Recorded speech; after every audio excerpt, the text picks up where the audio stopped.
Hi there, I'm Paul Guest, Global Capital Markets Research Director at Jones Lang LaSalle. Thank you for tuning in to our second quarter Global Capital Flows podcast. In the second quarter this year, global direct commercial real estate transactions worldwide totaled to about $103 billion US. That's up about 9% on the previous quarter, so not a very big increase, but actually up about 50% year on year, underlining the continued strong growth in investment markets in commercial property globally. Now, the drivers of growth are changing, particularly the regions which are driving growth.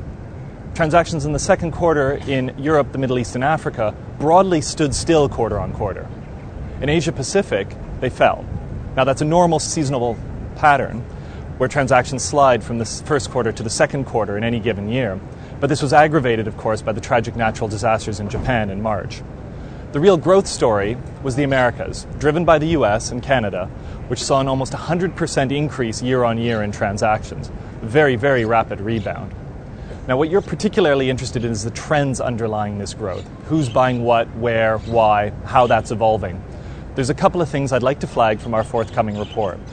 Firstly is the activity of private investors. They've been major drivers in terms of pricing and in terms of acquiring assets, major assets, in some of the gateway markets around the world.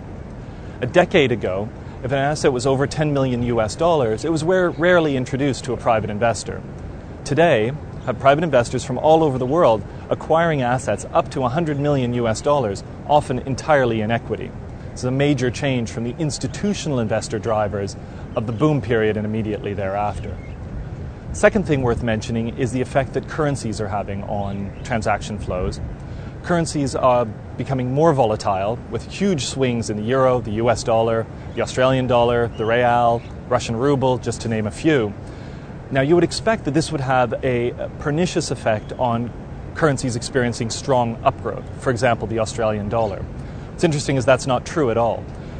Because property is a long-term acquisition and currencies are short-term fluctuations, it's not as simple as saying a rapid appreciation discourages foreign investment flows.